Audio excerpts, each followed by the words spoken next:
अकोला महानगरपालिकेतील भाजप उमेदवारांच्या प्रचारासाठी मुख्यमंत्री देवेंद्र फडणवीस यांची भव्य सभा अकोल्यात आयोजित करण्यात आली होती। या सभेत देवेंद्र फडणवीस यांनी आपल्या भाषणातून राज्य व अकोला शहरासाठी करण्यात आलेल्या विकास कामांचा आढावा घेतला। यावेळी त्यांनी अकोलेकरांना विविध विकासात्मक आश्वासनही दिली।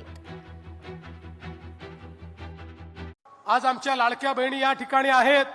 आपल्याला कल्पना आहे की ज्यावेळी आपल्या महायुतीला 232 जागा मिळाल्या त्यावेळी काही लोक म्हणायला लागले की आता यांना एवढ्या जागा मिळाल्या की आता यांना कोणाची आवश्यकता नाही, आता हे पहिलं काम करतील, लाडकी बहीण योजना बंद करतील। पण आता 1 वर्षापेक्षा जास्त काळ झाला, लाडकी बहीण योजना सुरूच आहे। आणि लाडक्या बहिणींनो, जोपर्यंत तुमचा देवाभाऊ मुख्यमंत्री आहे लाडकी बहीण योजना सुरूच राहील, ती बंद होणार नाही। पण आमच्या लाडक्या बहिणींना आता केवळ लाडकी बहीण ठेवायचं नाहीये। या ठिकाणी खऱ्या अर्थानं महानगरपालिकेमध्ये आपली सत्ता येणार आहे।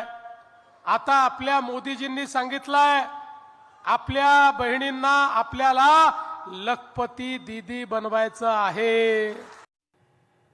भारताचे आर्मी चीफ ज्या चीनला शत्रू म्हणतात त्याला मोदी मित्र म्हणतात। गाठ्या आणि फाफडा यांच्यापासून फारकत घ्या, पालिका निवडून द्या आणि युद्ध टाळा, असं वक्तव्य प्रकाश आंबेडकरांनी केलं।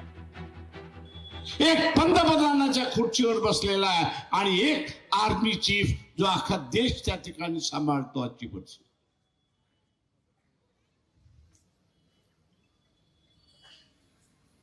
एक म्हणतो चायना आमचा मित्र आहे आणि दुसरा म्हणतो चायना आमचा शत्रू आहे। माझ्यासारखा माणूस हा आर्मी चीफ वरती विश्वास ठेवतो आणि मोदी यांनी असताना चायनाकडून गडबड घोटाळा झाल्यामुळे तो चायनाची वाहवा करतोय, अशी असणारी परिस्थिती। यासोबतच अशोक चव्हाण भारतीय जनता पक्षाचे प्यादे आहेत। नांदेडकरांचा अंत पाहू नका, अन्यथा तिहारमध्ये दिसाल, असा सल्ला प्रकाश आंबेडकरांनी अशोक चव्हाणांना दिलाय। अशोकराव तर प्यादा आहे बिचारा, ते तर आदर्श घोटाळ्यामुळे घाबरत कधी ह्याच्यात कधी त्याच्यात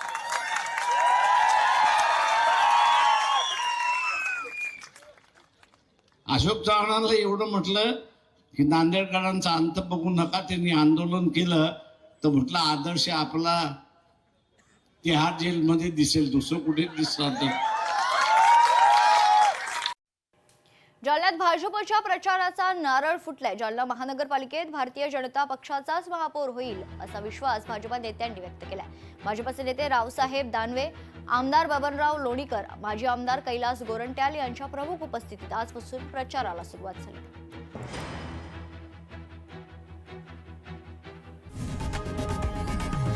लोकशाही मराठी ऐका, पहा, जागरूक रहा।